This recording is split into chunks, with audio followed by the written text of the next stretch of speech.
وأشهد أن لا إله إلا الله وحده لا شريك له وأشهد أن محمدا عبده ورسوله لا نبي بعده اللهم صل وسلم وبارك عليه وآله وأصحابه وإخوانه أما بعد. Ibu yang berada di rahmati Allah Subhanahu wa taala, untuk kajian kita pada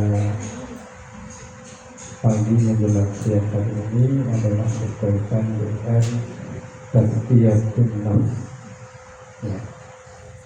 Dan ini melanjutkan pembahasan kita pada materi yang lalu. Ya. Nah, jadi kalau kita lihat dalam materi yang lalu, ya, salah satu unsur di dalam meraih kesembuhan, ya, dengan Al-Quran, yaitu dengan melakukan proses hijrah. Ya. Dan hijrah ini, ya, proses yang paling pokok dan utama adalah dengan melakukan proses tazkiyatun nafs. Ya. Karena yang namanya hijrah itu hakikatnya seperti yang disebutkan di dalam hadis Nabi SAW, al-muhajir man hajara ma nahadallahu anhu. Orang yang berhijrah itu adalah orang yang berhijrah dari apa yang Allah Subhanahu wa taala larang. Nah, jadi nanti ada namanya hijrah dalam konteks tempat, ya, namanya hijrah makaniyah. Ada hijrah dalam konteks, ya, meninggalkan perbuatan, ya, yang buruk, ya, yang disebutkan dalam hadis tadi. Ada juga hijrah dalam konteks meninggalkan orang yang melakukan perbuatan buruk, ya. Nah, dalam proses, ya, hijrah dalam arti meninggalkan sesuatu yang buruk, maka ini yang disebut dengan namanya tazkiyatun nafs. Ya, seperti itu. Nah, tazkiyah itu sendiri di dalam Al-Quran itu punya dua makna. Ya. Makna yang pertama, tazkiyah itu berarti sesuatu yang positif, yang disebutkan di dalam surat Asy-Syams ayat ke-8 dan ke-9. Wa nafsi wa ma sawwaha fa'alhamaha fujuraha wa taqwaha qad aflaha man zakkaha. Ya. Demi jiwa dan penyempurnaannya, ya, kemudian kami ilhamkan kepada jiwa itu jalan kehujuran dan jalan ketakwaan, dan sungguh beruntung orang yang membersihkan atau mensucikan jiwa. Nah, jadi tazkiyah ini berarti adalah mensucikan, membersihkan, dan ini yang sifatnya positif. Nah, tetapi di dalam Al-Quran juga ada tazkiyah yang sifatnya negatif, yaitu merasa suci. Ya, disebutkan dalam surat An-Najm ayat ke-32. Ya, fala tuzakku anfusakum huwa a'lamu biman ittaqa. Janganlah kalian itu merasa diri paling bersih, paling suci, karena Allah yang lebih mengetahui siapa yang bertakwa di antara kalian. Nah, berarti kalau tazkiyah itu yang berarti membersihkan, mensucikan, berangkat dari bahwasanya dia adalah orang yang banyak melakukan dosa dan kesalahan. Ya. Tetapi kalau tazkiyah itu berarti merasa diri suci, maka dia berangkat dari ya, kebaikan ataupun sisi positif yang ada di dalam dirinya, sehingga dia merasa tidak ada sesuatu yang kurang, tidak ada sesuatu aib, cacat ataupun dosa. Ya. Nah, itu makna dari tazkiyah tersebut. Nah, sekarang apa yang dimaksud dengan nafs? Ya, nafs itu dalam bahasa Arab, ya, dalam bahasa Indonesianya namanya jiwa. Ya, atau sekarang ada film yang baru namanya Sukma.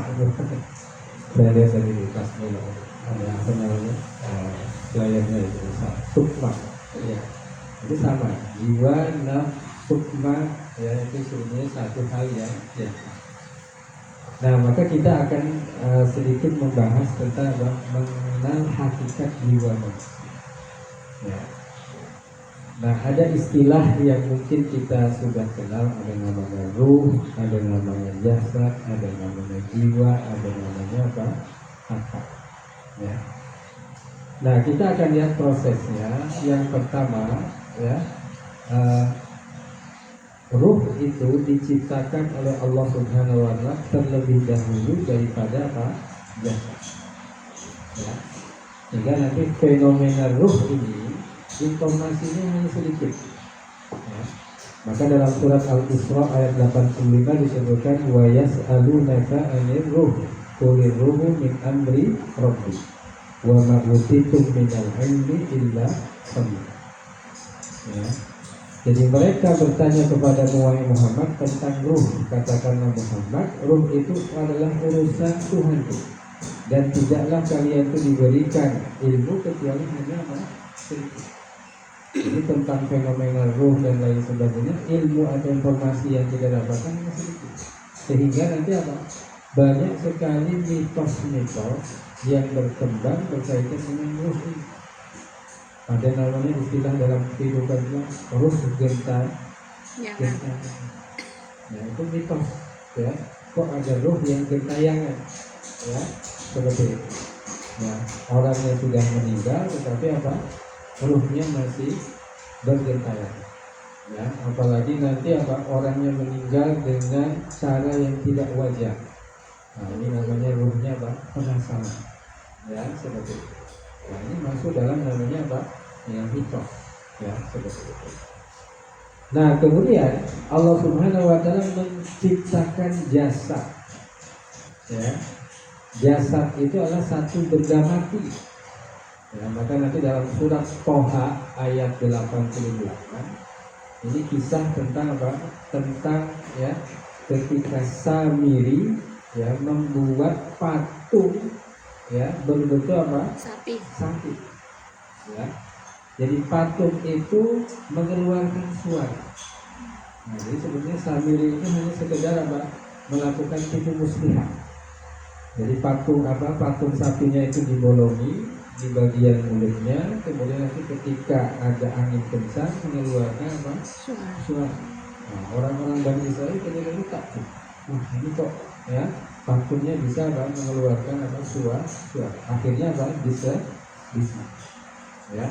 Nah, maka dalam surat Toha ayat 88 disebutkan ya jasadun lahu suwa. Satu jasad yang memiliki apa? Suwa. Artinya jasad itu sesuatu yang mati. Ya. Jasad itu sesuatu yang mati. Nah, maka nanti ketika ruh itu masuk ke dalam jasad, maka jasad itu menjadi apa? Hidup. Ya. Jasad itu menjadi hidup. Nah, maka jasad yang hidup di dalam surat Al-Baqarah ayat 274 disebut dengan al-jismu atau disebut dengan jasmani. Jadi jasad yang hidup disebut dengan jasmani. Ya. Sedangkan jasad yang berarti benda mati yaitu namanya badan, fisik, jasad, ya, dan seterusnya. Ya. Nah, dari pertemuan antara ruh dengan jasad inilah ya yang nanti akan muncul namanya nafs, akal, kesadaran atau yang disebut dengan apa? Ruhan. Ya. Seperti itu. Nah, maka disebutkan dalam surat Asy-Syams ayat ke-7 dan ke-8 ya, wa nafsi wa ma sawwaha fa alhamaha fujuraha wa taqwaha. Jadi yang namanya jiwa itu ya akan mengalami kesempurnaan. Nah, jadi ruh itu sesuatu yang berdiri sendiri, jasad berdiri sendiri. Ketika ruh masuk di dalam jasad, maka itulah yang disebut dengan nafs. Ya. Maka kullu nafsin dha'iqatul maut, maknanya setiap yang berjiwa akan merasakan mati ketika ruh itu keluar dari jasad. Ya, seperti itu. Nah, sehingga nanti apa? Yang namanya ruh yang disebut dengan ya, ketika dia masuk ke dalam tubuh itulah yang disebut dengan ruhul yaqظah, ruh kesadaran. Ya, kesadaran itu nanti apa? Akan ya terlihat dalam indera manusia dengan 5 panca indera. Ya. Nah, maka namanya dalam diri manusia itu ada namanya apa? Ada namanya minda, ya, yang disebut dengan apa? Yang minda fiskal. Minda fiskal itu maksudnya apa? Tubuh. Sesuatu yang bisa diukur, sesuatu yang bisa lihat.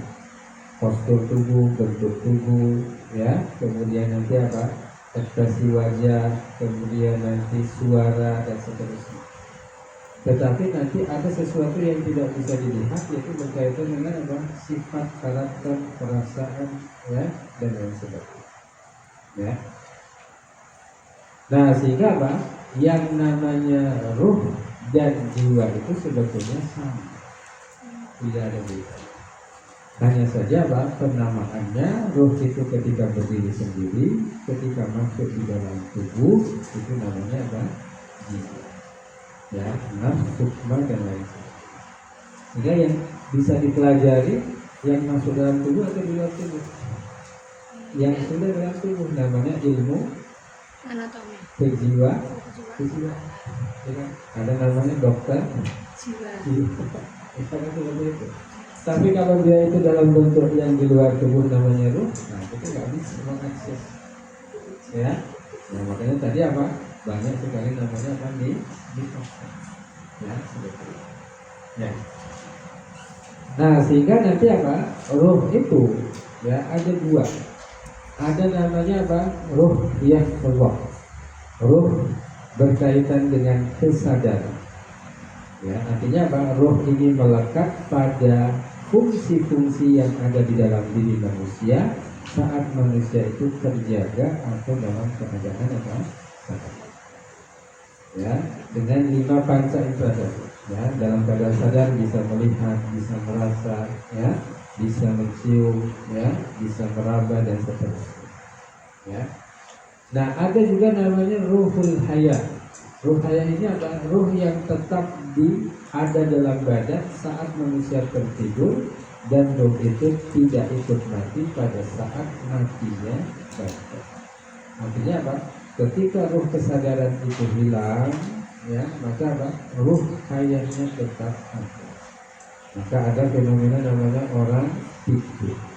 Tidur itu hidup, ya, jantungnya berdetak, tapi kesadarannya apa? Mati. Orang pingsan, orang apa? Koma. Nah, termasuk nanti ketika apa? Orang itu dikuasai oleh setan. Ruh kesadarannya itu sudah dikuasai sehingga akhirnya apa? Ya, indera, ya, kemudian apa indranya dan semuanya tidak bisa lagi berfungsi. Ya, karena sudah apa? Terkuasai. Ya, seperti itu. Nah, termasuk kadang-kadang kan kita pernah mengalami namanya ngeblank. Ya, ngeblank karena mungkin banyak masalah pikiran gitu kan. Akhirnya ngeblank tiba-tiba kok tidak sadar. Ya, termasuk nanti misalkan ada orang-orang yang terkena seperti apa? Ya, hipnotis, ya, atau digendam. Itu kan kesadarannya apa? Ya, hilang. Ya, seperti itu. Ya, tiba-tiba dapat WA, selamat Anda menjadi pemenang, hadiahnya sekian, tapi dengan syarat nanti harus apa? Transfer. Kemudian nanti kita secara tidak sadar apa? Ya, pergi ke ATM, nanti apa? Kita transfer dan seterusnya seperti itu. Nah, itu apa? Ruh kesadarannya sudah apa? Terkuasa. Ya, seperti itu. Nah, sehingga apa? Yang pentingnya untuk kita mengenal sifat-sifat jiwa, ya, dan mengenal sifat-sifat jiwa itu termasuk di dalam prinsip agama. Nah, kenapa? Karena dari sinilah nanti yang namanya syaitan akan masuk menguasai manusia. Ya, dari sinilah yang nanti apa? Perasaan itu akan menguasai manusia. manusia, termasuk di dalamnya adalah hawa nafsu. Nah, Ibu lihat nanti di slide nomor 7 ya, slide nomor 7 yang ada gambar warna hijau ya, ada Bu? Ada Ustaz?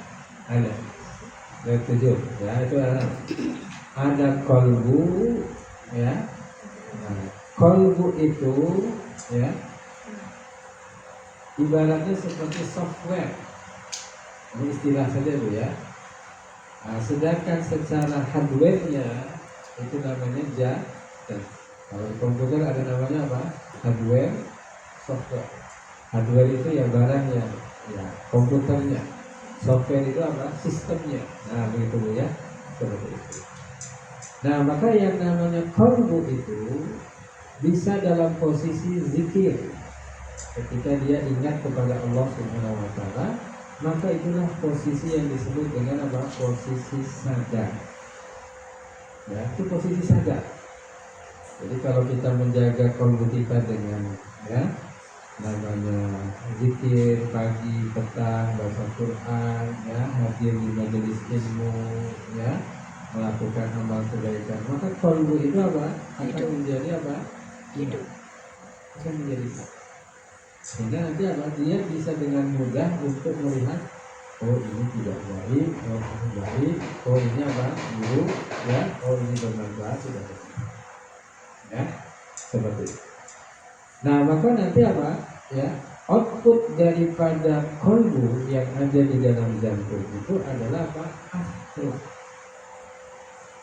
Jadi akhlak itu adalah apa? Suratul batiniyah, gambaran batin. Tetapi gambaran batin itu tidak bisa kita lihat kecuali dengan apa? Perilaku dan perbuatan. Ada yang namanya, oh ini akhlaknya baik, oh ini akhlaknya apa?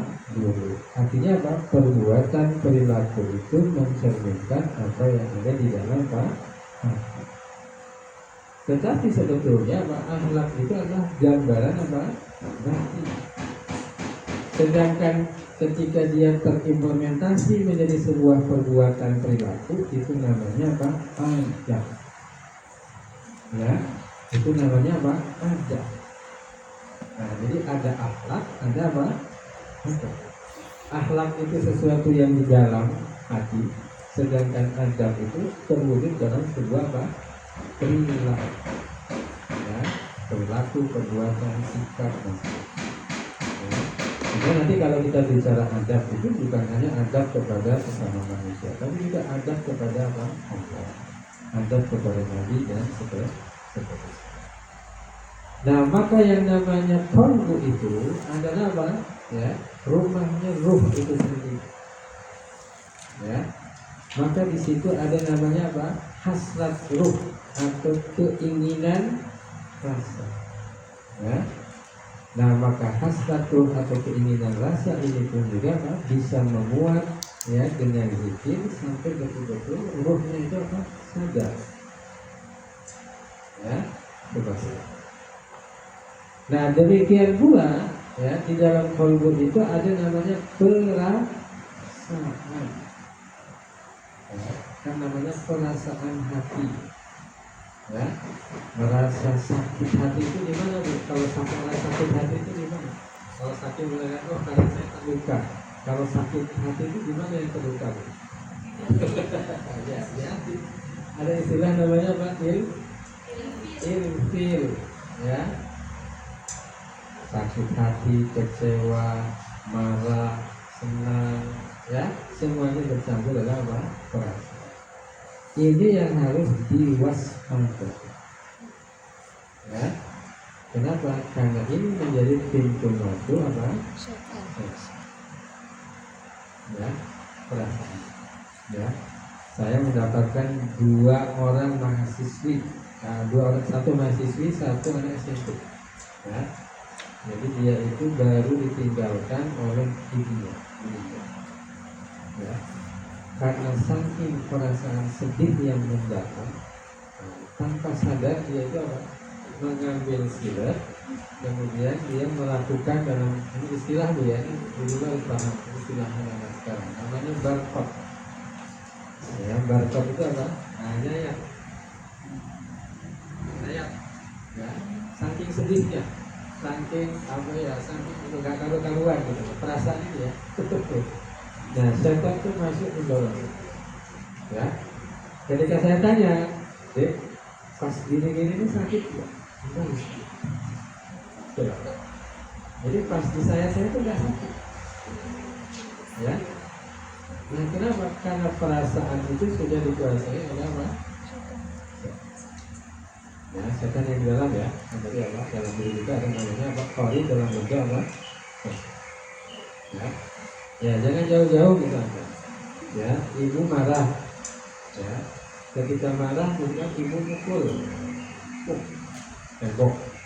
Ya, ketika mukul itu sakit atau tidak? Tidak. Tapi kalau sudah marahnya mereda, baru terasa apa? Ya. Jadi itu kalau kita lihat di dalam kehidupan sehari-hari ya, itu misal kalau namanya jatilan ya. Jatilan itu kan makan beli ya. Itu kalau secara logika kan nggak mungkin. Nah, tapi kenapa? Karena dia sudah dikuasai oleh ya, seperti itu. Nah, jadi perasaan ini adalah satu pintu masuk yang harus dilakukan. Maka nanti ada namanya apa? Fluktuasi batin. Ya, jiwanya lemah, kemudian mulai apa? Kosong, kemudian nanti akhirnya apa? Dikuasai oleh apa? Nah, itu yang kesadaran itu yang harus terus dijaga dengan namanya apa? Nah, kemudian ada yang namanya hawa nafsu. Ya, ini adalah keinginan yang tersembunyi. Ini yang disebut dengan namanya apa? Syahwat. Ya, syahwat ini pun juga apa? Sesuatu yang harus diwaspadai. Karena ini pun menjadi apa? Pintu masuknya apa? Ya, syahwat itu keinginan. Ya, keinginan untuk ini, untuk itu dan lain sebagainya tanpa disadari nanti masuk di dalamnya syaitan, sehingga ini akan mendorong seseorang untuk melakukan hal yang dilarang oleh Allah Subhanahu wa Ta'ala. Ya, begitu. Nah, maka nanti menjadi apa? Hawa nafsu, hasad. Awalnya hasad itu syahwat namanya ya. Syahwat itu keinginan. Tapi nanti bisa berubah menjadi apa? Hawa nafsu kalau sudah ditunggangi oleh ya, seperti itu. Nah, kemudian ya, nanti di dalam jasad manusia yang hidup itu ya, maka ada yang namanya akal. Akal itu sebagai software. Ya, softwarenya itu akal. Hardwarenya adalah apa? Otak. Ya, jadi organnya otak, softwarenya itu apa? Akal. Ya, maka outputnya adalah apa? Pikiran. Nah, ini pun juga sesuatu yang harus diwaspadai. Kenapa? Karena ini ada celah menjadi pintu masuknya setan. Ya, ada istilah namanya apa? Overthinking. Nah, itu betul. Kalau overthinking itu akhirnya apa? Nah, dia menjadi apa? Nah, prasangka buruk terus sama orang. Ya, seperti itu. Nah, ini silahkan. Ya, seperti itu. Termasuk nanti apa? Tindakan. Tindakan ini pun juga apa? Sesuatu yang harus diwaspadai, karena tindakan ini juga apa? Bisa masuk di dalamnya apa? Nah, maka di dalam Al-Quran itu ada yang disebut dengan apa? Amalus syaitan, perbuatan apa? Ya, seperti itu. Nah, jadi yang merah-merah ini tadi itu sesuatu yang diwaspadai karena itu pintu masuk. Ya, nah, dan kalau kita lihat nanti apa? Ya, wanita itu lebih banyak diperasa, lebih banyak diangkat. Dalam hadis disebutkan perempuan itu apa? Orang yang kurang akal. Kenapa kurang akal? Lebih dominan rasa. Maksudnya kelop kalau dengan laki-laki, karena laki-laki itu apa? Perasaannya kurang, tapi nalarnya yang lebih kuat. Jadi kelop kalau misalkan dia berpasangan dengan apa? Yang lebih, ya seperti itu. Jadi memang laki-laki dan perempuan itu tidak sama, karena itu apa? Dia diciptakan berpasangan. Ya. Nah, sehingga banyak laki-laki yang agak kesulitan memahami apa? Apalagi perempuan itu apa? Pengennya dipahami. Pengennya dipahami. Tapi laki-laki kadang-kadang apa? Ya, susah untuk pahamnya. Ya, seperti itu. Makanya banyak terjadi di mana-mana ya. Problem rumah tangga itu karena apa? Kurangnya komunikasi. Karena kedua atau pasangan itu tidak saling memahami satu sama lain. Ya. Nah, itu begitu ya. Nah, ini yang penting Bu ya di sini ya. Nah, jadi nanti yang merah-merah ini adalah pintu masuk. Nah, ini yang jelaskan. Ya, ya. Ya. Nah, kemudian kita pindah lagi ke yang ke-8. Ini sebenarnya penjabaran saja ya. Jadi yang disebut dengan kolbu itu apa? Jantung spiritual. Jadi kalau namanya kolbu itu merujuknya organ jantung. Tapi dia punya apa? Fungsi spiritual namanya kolbu. Ya. Kolbu itu tempatnya iman, tempatnya apa? Takwa. Ya. Bahkan nanti yang namanya dosa itu dalam hadis Nabi SAW itu apa? Ketika seorang itu melakukan dosa, maka dalam kolbunya ada apa? Buktatun sauda atau titik hitam. Kalau dia bertobat, titik hitam ini akan apa? Hilang. Kemudian hatinya, kolbunya bersinar. Kalau dia melakukan dosa yang lain, maka akan bertambah apa? Titik hitam itu sendiri, sehingga akhirnya apa? Menutupi kolbunya. Sehingga kalau sudah kolbu itu ditutupi oleh titik-titik hitam, maka akan sulit untuk menerima namanya hidayah. Akan sulit untuk menerima namanya apa? Ilmu. Akan sulit untuk menerima namanya apa? Nasib. Bahkan pada satu tingkat di mana apa? Hati itu menjadi terkunci. Ya, kenapa? Fi qulubihim maradun. Di dalam hati mereka ada apa? Penyakit. Maka penyakit dalam hati itu sesuatu yang sangat besar. Ya, seperti itu. Ya. Nah, sehingga nanti apa? Di dalam kolbu itu ada ruang. Ya. Di slide nomor 9. Ruang inilah yang menjadi tempat antara apa? Ya, bisikan kefujuran dan bisikan apa? Ya, tinggal mana akal atau jiwa kesadaran kita yang akan memilih mau mengikuti bisikan syahwat atau setan atau mau mengikuti bisikan ya malaikat atau fitrah. Itu tinggal memilih sih. Ya. Nah, kadang-kadang kita apa? Ya, mengikuti yang ketakwaan. Kadang-kadang ikuti yang syahwat. Maka namanya orang beriman itu ada namanya apa? Yang disebut apa? Faminhum zalimun ya li nafsihi. Ada orang beriman tapi apa? Zalimun li nafsihi. Ikutnya kemana? Pengen tujuan terus. Lebih banyak itu. Tetapi nanti ada muktasibun, pertengahan. Kadang-kadang ikut ketakwaan, kadang-kadang ikut apa? Ketujuan. Ya. Nah, seperti itu, seperti kita ini, ya kadang-kadang ya ngaji, tapi kadang-kadang juga apa, ya ngajak belayo, gitu kan, ya seperti itu. Nah, tapi juga ada namanya apa, ya sabiqun bil khairat bi'idznillah. Orang yang berlomba-lomba itulah yang disebut dengan apa, mengikuti lebih dominan namanya tetap. Ya. Nah, maka nanti apa, Ya, kefujuran ini akan semakin lebih berat kalau di sini ada faktor eksternal.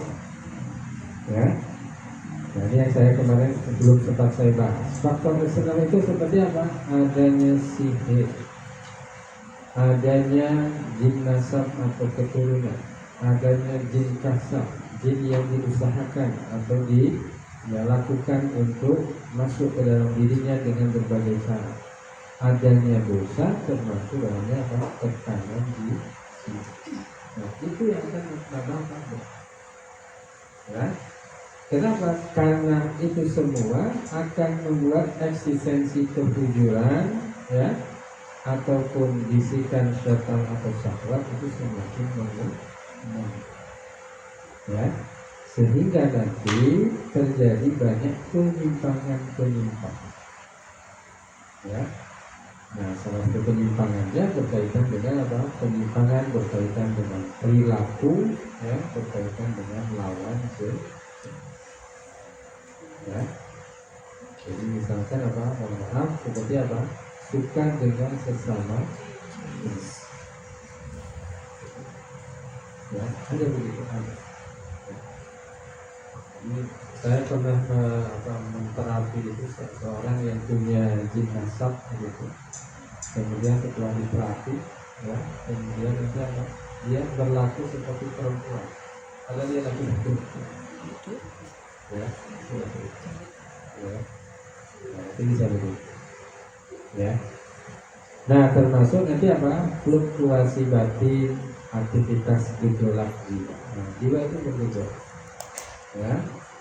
Nah, dalam kondisi di mana kita lemah, ya, jiwa itu nanti bisa kosong, hilang kesadaran, maka itulah yang mudah untuk dikuasai. Dan itu nanti dimulai dari apa? Dari perasaan-perasaan atau batin-batin yang negatif. Rasanya negatif, marah. Nah, jadi tinggal tunggu dia pelampiasannya kemana, ya. Sedih, tinggal tunggu pelampiasannya kemana sedih, gitu kan? Seperti itu. Termasuk nanti seperti apa?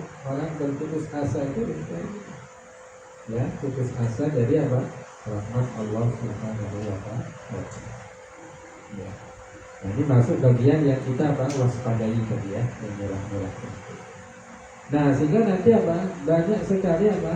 Ya, gejala atau gangguan-gangguan, ya, di slide nomor 11, ya, malas ibadah, ya, gampang emosi, stres, gelisah, ya, kadang-kadang tidak fokus, mager, ya, bahkan nanti misalkan apa, ya, penyakit yang paling umum adalah apa? Lambung, asam lambung, berapa? Gejala gangguan penyakit tadi, ya, dari yang namanya apa? Fluktuasi batin, itu yang disebut dengan namanya apa? Psikosomatis, ya, bahkan nanti apa? Bisa saja pada apa? Ya, pada fisik, ya. Jadi apa bedanya antara penyakit dengan rasa sakit? Kalau penyakit itu kadang-kadang bisa kita apa? Kita teliti, kita kaji lewat dokter, laboratorium, ada penyakitnya. Tapi kalau rasa sakit itu bisa disebut, bisa jadi datangnya dari siapa? Saya merasa sakit, malah sehat. Ya, karena namanya rasa seperti itu. Ya, maka setan itu mengganggu apa? Perasaan manusia. Nah, maka disinilah sebenarnya kita apa? Perlu melakukan namanya proses tazkiyah. Ya, kita mengenal, ya, bahwasanya apa? Di dalam diri kita itu ada jiwa, ada ruh, ada akal, ada nafsu, syahwat, seperti itu. Di mana jiwa itu bisa apa? Kotor. Nah, bagaimana supaya jiwa itu kembali kepada fitrah sebagaimana kita lahir? Ya harus dilakukan namanya apa? Penyucian atau namanya tazkiyah. Ya. Nah, ini jadi inti dari bahasan kita tentang tazkiyah. Ya. Nah, ibu-ibu yang mudah-mudahan dirahmati Allah Subhanahu wa taala, apa urgensi tazkiyatun nafs? Ya. Nah, urgensinya kita akan melihat dengan membuat sebuah analogi. Pertama, analogi lalat dan kotoran. Kira-kira apa nih? Ya, hubungannya antara penyakit dan kesembuhan. Ya, kita buat analogi lalat dan kotoran. Nah, apa hubungannya dengan penyakit dan kesembuhan? Ya, maksud kaitannya apa? Ya, apa? Lalat itu kan hewan yang senangnya tempat yang kotor. Tempat yang kotor. Nah, kadang-kadang kita fokusnya ngusir, tapi tidak membersihkan. Ya, jadi kalau kita fokusnya ngusir lalat, tapi tempat tidak dibersihkan, nanti lalatnya apa? Begitu pula dengan apa yang namanya penyakit atau gangguan. Kalau kita fokusnya ngusir, nanti datang lagi. Harusnya apa? Selain diusir, dibersihkan. Ya, maka nanti kalau kembali kepada apa? Pola dan alur kesembuhan itu apa? Ya, salah satunya apa? Kadang-kadang ada orang yang sudah dirukyah berapa kali tapi apa? Kok masih sakit? Karena apa? Tidak melakukan proses tazkiyatun. Jadi nanti datang lagi. Ya, saya alhamdulillah sudah sembuh Ustaz, ya, sudah dirukyah dengan Ustaz Fulan dan lain sebagainya. Tapi kok sekarang kambuh lagi ya? Ya, bisa saja dia itu apa? Melemah. Tetapi kalau tempatnya, jiwanya, hatinya tidak dibersihkan, maka nanti dia akan apa? Menguat kembali. Nah, maka fokusnya tidak hanya kepada apa? Mengusir lalat, tetapi apa? Nah, membersihkan ya, jiwa, hati. Nah, ini yang kedua, ikan dan lautan. Apa ini? Kira-kira ikan dan lautan. Nah, ikan itu tempatnya di air. Ya. Ikan itu tempatnya di air. Tapi kalau misalkan ikan itu tidak ditempatkan di air, kira-kira gimana? Nanti. Nah, kalau misalkan kita lawan ikan hiu ini di laut, yang menang kira-kira siapa? Kalaupun kita jago dulu. Tapi kalau di darat siapa yang menang? Namanya jin, gangguan itu apa? Tempat mereka itu bukan dalam tubuh kita. Nah, mereka itu dari luar masuk dalam tubuh. Tapi kenapa kok mereka itu bisa kuat di dalam tubuh kita? Karena diberi tempat. Tidak hanya diberi tempat, dikasih makanan. Apa makanannya? Perbuatan maksiat, kesyirikan. Nah, itu makanannya. Akhirnya apa? Ikannya jadi bisa apa? Hidup. Nah, itu ya. Nah, jadi akhirnya apa? Ya, jangan sampai kita itu apa? Memberi makanan kepada apa? Setan yang masuk ke hati. Ya, apalagi nanti kalau sudah berkaitan dengan namanya sihir dan lain sebagainya. Ya. Sekarang yang ketiga, minyak wangi. Nah, gimana? Nah, antara penyakit dengan kesembuhan. Nah, minyak wangi itu ya mengundang datangnya malaikat. Ya, minyak wangi. Jadi wewangian itu mengundang datangnya apa? Ya. Nah, minyak wangi ini artinya apa? Semua perbuatan kebaikan mengundang datangnya malah secara otomatis kebaikan itu akan mengusir apa? Setan. Ya, yang paling jelas adalah nanti apa?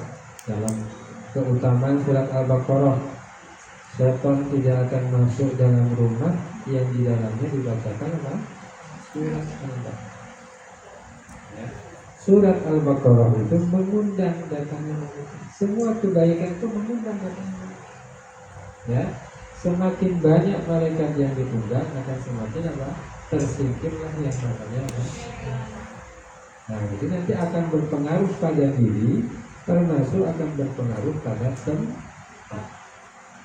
Ya, contoh misalnya, ibu-ibu misalkan masuk ke klub malam, isinya duduk, kira-kira nyaman atau tidak? Karena memang apa? Ya, apa istilahnya tuh? Vibes-nya itu bukan di situ.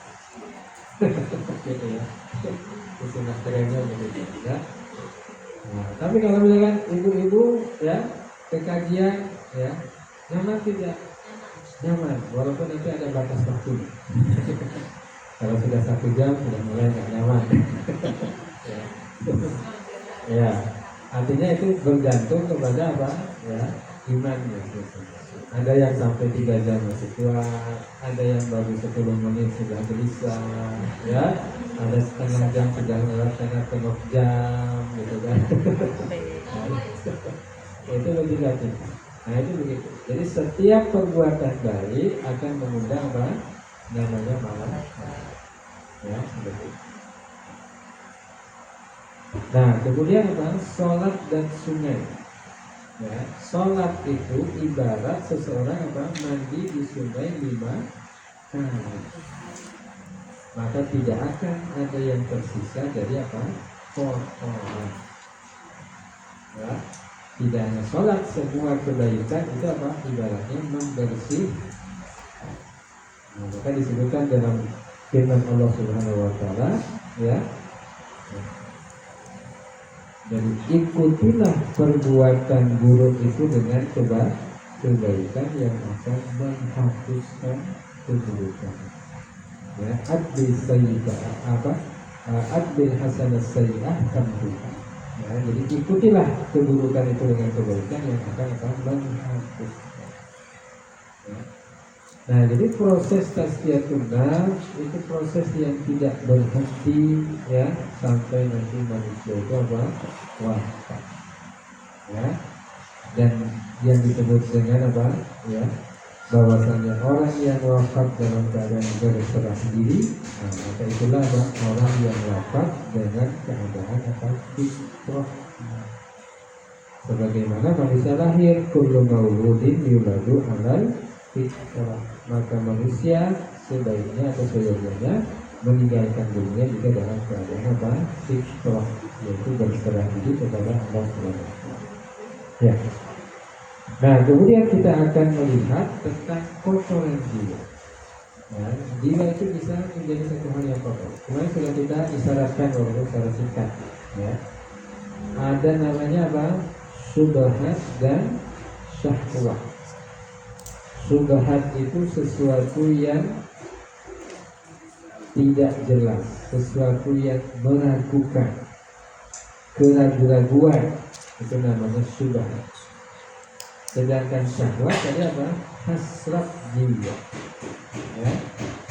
Keinginan yang tersembunyi dari jiwa yang nanti akan berubah menjadi apa? Hawa nafsu. Ya. Nah, maka syubhat dan syahwat ini bentuknya ada ya bermacam-macam. Ya. Kalau seperti kesyirikan, nah itu kesyirikan masuk dalam bentuk apa? Syubhat. Ya. Kenapa kesyirikan masuk dalam bentuk syubhat? Karena dia ragu tentang Allah Subhanahu wa Ta'ala. Kalau seseorang itu ragu bahwasanya Allah lah yang memberikan rezeki, maka dia akan melakukan kesyirikan dengan cara apa? Nah, datang ke orang pintar, ke dukun dan sebagainya. Ya, perbuatan bid'ah, ya, karena ragu terhadap Nabi Sallallahu Alaihi Wasallam. Artinya apa? Nabi itu sudah menjelaskan seluruh syariat kepada umatnya, sehingga tidak perlu lagi ditambah, tidak perlu lagi ya. Kemudian hasad itu iri atau dengki. Kenapa? Karena ragu ya bahwasanya apa? Yang memberikan ya rezeki, kemuliaan, kebaikan itu hanya Allah Subhanahu wa Ta'ala. Nah, termasuk nanti apa? Dosa-dosa besar. Ya. Sedangkan syahwat ya, ini secara umum masuk di dalamnya apa? Cinta dunia. Syahwat itu ada namanya syahwat terhadap makanan, syahwat terhadap pakaian, syahwat terhadap ya, lawan jenis, syahwat terhadap kekuasaan, jabatan, semuanya itu semuanya termasuk dalam apa? Ini. Ya. Nah, maka nanti apa? Kotoran jiwa ini nanti apa? Ya, tidak akan lepas dari namanya syubhat dan syahwat. Ya. Nah, jadi penjabarannya syubhat tentang akhirat akan menimbulkan syahwat ini. Syubhat Allah akan menimbulkan kesyirikan dan seterusnya. Ya. Nah, nanti dampak daripada syubhat itu seperti apa? Syirik, kufur dan lain sebagainya. Ya, syahwat juga ada ya, ada syahwat kemaluan, ya, syahwat dalam masalah perut dan lain sebagainya. Ya. Nah, kita masuk nanti di sini ada namanya apa? Kesyirikan. Ini yang paling umum. Ya. Syirik di sini ada namanya syirik kecil, ada syirik besar. Ya, syirik kecil itu syirik yang tidak membuat seseorang keluar dari Islam, tapi kalau akbar itu syirik yang membuat seseorang keluar dari apa? Islam. Ya, ada syirik dalam doa, syirik dalam kecintaan mahabbah, dalam ketaatan, termasuk di dalamnya ini. Ya. Nah, jenis-jenisnya ini secara spesifik karena ini kaitannya dengan terapi Al-Quran, ya. Ibu bisa dilihat di slide 26 berkaitan dengan apa? Azimat atau tamakun. Ya. Nah, di slide 27. Ibu pasti pernah melihat gambar ini. Ya. Ini gambar di mana? Di hotel biasanya ada. Kemudian orang misalnya ada di rumah makan biasanya. Ya. Ini apa, Bu? Gambar apa ini? Ini namanya penglaris. Pernah lihat tapi mungkin ini cuma biasa ya. Asmaul Husna lagi. Ini namanya penglaris. Ya. Jadi kalau ibu lihat gambar ini namanya penglaris. Ya. Kelihatannya seperti apa? Asmaul Husna, iya betul. Nah, maka nanti apa? Itu hanya tipuan visual saja. Orang lihat Asmaul Husna kok kaligrafi atau apa? Nah, padahal itu penglaris itu. Ya. Nah, maka apa? Seperti ini menjadi rumahnya saya. Ya. Nah, ini termasuk bentuk apa? Azimat. Ya. Nah, misalkan di nomor 28 ada namanya jimat ibu hamil supaya bayinya terjaga. Nah, ditusukilah ini pakai bawang merah, bawang putih. Penting ini soalnya. Ya, itu. Itu Ya, ada juga namanya pengasihan suami dan istri. Nah, supaya apa namanya? Ya, hubungannya langgeng dan seterusnya.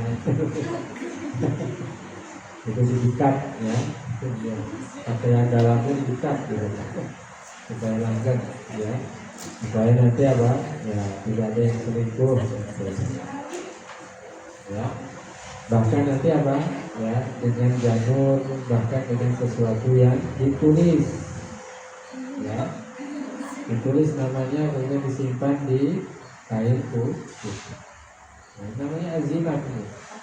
Azimat, kalau bahasa kita namanya jimat. Azimat itu namanya jimat. Ya. Nah, seperti itu.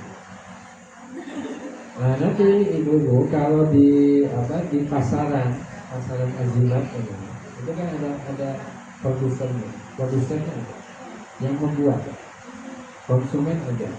Ya, termasuk nanti apa? Ya, perantara juga ada. Ya. Bahkan nanti ada yang asli, ada yang KW. Itu harganya itu Bu, bisa jutaan. Ya, bisa jutaan. Ya. Apalagi nanti kalau yang membuat itu dia menggunakan tulisan tangan. Ya, bukan dicetak di fotokopi, tulisan tangan. Kemudian nanti dilakukanlah ritual seperti apa? Puasa putih. Ya, oleh si pembuat dan seterusnya. Nah, ini namanya haji. Ya. Nah, di kita ini diadopsi jadi namanya apa? Raja. Dan diajarkan. Kenapa? Karena ini tidak merugikan. Itu ibaratnya. Ya, namanya raja, tidak merugikan, tidak membuat orang jadi apa? Ya, misalnya tersakiti dan lain sebagainya. Seperti misalkan apa? Seperti pelet, kan tidak merugikan sekali. Ya, di pelet. Ya, nah, nanti ada apa? Ada caranya bikin azimat. Ya, atau misalkan supaya apa? Ya, orang tua anak perempuannya nggak dibawa lari orang, nah, itu ada azimatnya untuk penjagaan. Ya, supaya nanti apa? Ya, dagangannya laris, pakai namanya apa? Nah, supaya enteng jodoh, nah, pakai. Supaya nanti apa? Karirnya cepat naik. Nah, ini namanya raja. Dan ini dipelajari. Ya. Dan mereka menganggap nggak apa-apa ini boleh, ya, karena tidak merugikan orang lain. Seperti itu. Beda dengan yang namanya apa? Sihir dan lain sebagainya. Ya. Nah, termasuk nanti apa? Dengan sesuatu yang ditanam. Ya, ditanam di dalam tubuh namanya apa? Susu. Ya. Ya. Atau ditanam di dalam tanah, atau dalam budaya lain digantung di atap rumah. Ya, paku berbentuk apa? Emas. Paku emas. Ya, paku emas di tas titik tengah. Kuning. Ya, untuk melindungi. Ya, untuk melindungi sebetulnya. Ya, padahal tadi apa?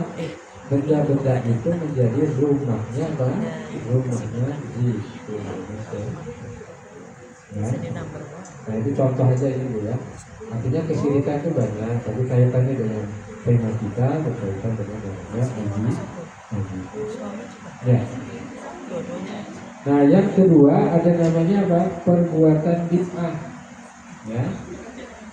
Nah, melakukan ritual bid'ah untuk mendapatkan kekuatan dari, nah, contohnya apa? Puasa putih, wirid overdosis, ya, wirid tapi overdosis. Ya, jadi kemarin sudah kita jelaskan tentang apa? Zikr katsiran, zikir yang banyak itu bukan apa? Bukan sampai beribu-ribu. Nah, gimana bisa? Karena kalau orang itu sudah zikir overdosis, ngitung zikirnya gimana? Dia fokus zikir atau fokus ngitung?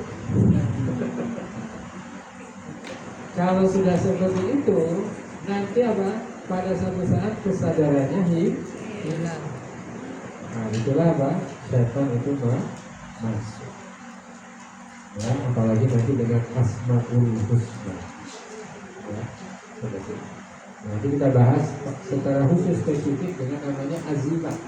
Ya, itu ada simbol-simbol khusus berkaitan dengan apa? Nama jin.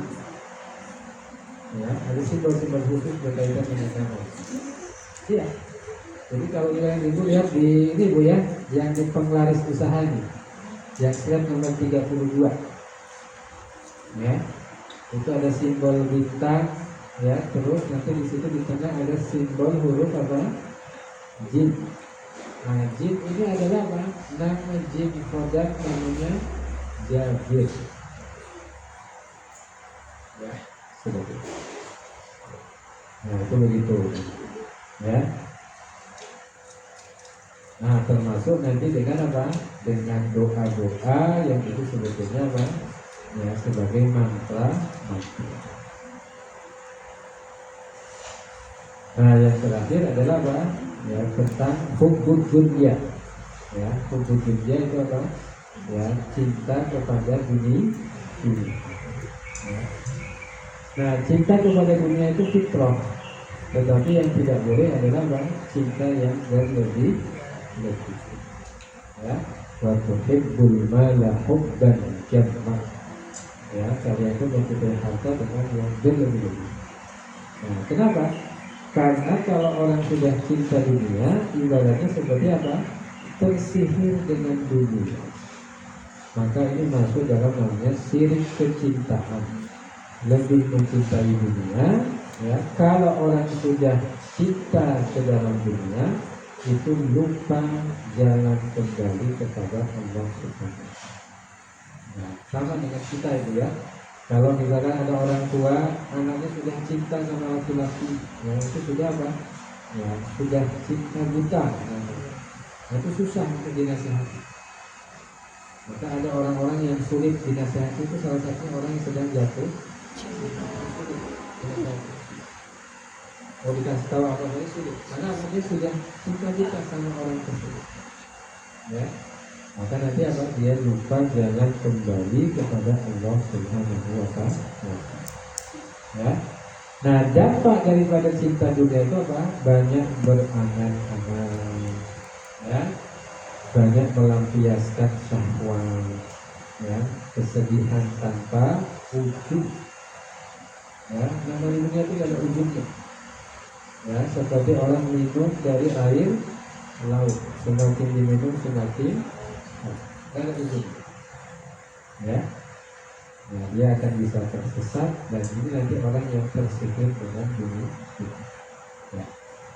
Nah, yang berikutnya terakhir adalah metodenya ini, saya singkat saja ya. Metode langkah strategi pengujian secara holistik ada 3. Pertama dengan apa? Memperkuat akidah, ya. Kemudian yang kedua menegakkan syariat. Yang ketiga adalah apa? Membiasakan sunnah. Akidah itu ibarat lampu yang akan menerangi qalb. Ya. Syariat ini ibaratnya seperti apa? Dinding. Sedangkan sunnah ibaratnya seperti apa? Jadi kalau ibu punya rumah, rumahnya tidak ada lampu, maka akan banyak orang yang masuk ke dalam. Nah, dan ibu tidak tahu siapa yang masuk. Nah, begitu pula kalau hati itu tidak ada cahayanya, maka akan masuk yang banyak. Karena masuk setan. Kita tidak tahu yang masuk itu setan atau bukan. Ya. Nah, ketika rumah itu ada cahayanya, kita bisa tahu ini siapa yang masuk. Ya, artinya apa? Kita bisa ini bisikan setan, itu bisikan malaikat. Ya. Nah, yang kedua, kalau rumah itu tidak ada dindingnya, itu akan mudah dimasuki oleh pencuri. Nah, begitu pula namanya setan. Setan itu apa? Mudah mencuri. Mencuri itu artinya apa? Ketika orang itu lalai. Ya. Sedangkan sunnah ini ibaratnya pagar. Ya. Kalau rumah itu dindingnya tinggi, pagarnya kuat, maka orang akan masuk pun juga ada, atau maling akan masuk pun juga ada. Sudah pagarnya tinggi, ada CCTV, dikasih satpam, dikasih tulisan, awas ada anjing. Tanpa orang nggak bisa masuk. Ya, nah begitu pula dengan setan. Ya, ketika abang akidahnya kuat, ya, syariatnya juga kuat, sunnahnya juga banyak, maka apa? Nah, setan kalau mau menguasai hati manusia tidak. Nah, maka itulah ya pentingnya namanya apa? Tazkiyatun nafs. Dan proses ini tidak akan berhenti sampai dengan manusia itu apa? Ya. Sekarang misalkan banyak yang mengalami ini tidak membicarakan, misalkan ustaz. Ini masya Allah awal-awalnya itu apa? Banyak dikagumi dan lain sebagainya. Tetapi dia tidak menyadari ini. Semakin posisinya tinggi akan semakin akan banyak. Nah, itu kan akhirnya jatuhlah dia dengan godaan apa? Harta. Jatuhlah dengan godaan wanita. Akhirnya apa? Ya. Karena apa? Semakin tinggi namanya gangguan godaannya akan semakin lebih ya, seperti itu. Jadi bukan semakin tinggi itu dibiarkan begitu saja. Ya, itu semakin tinggi itu apa? Ujian godaannya akan semakin besar, akan semakin apa? Ya, dan itu banyak fenomena ya, mungkin tidak terabsen ya, fenomena ustadz yang bermasalah dan seterusnya karena tidak menyadari, ya dia merasa sudah jadi ustadz insya Allah aman, tidak ada jaminan, ya sudah jadi ustadz tidak, ya karena yang namanya siapa itu terus akan ya. Nah ini mungkin ya ibu-ibu yang mudah-mudahan dirahmati Allah Subhanahu Wa Taala, nanti sisanya itu bisa dibaca ya. Mudah-mudahan bermanfaat. Wallahumma bishawab. Wassalamualaikum warahmatullahi wabarakatuh. Kami persilahkan.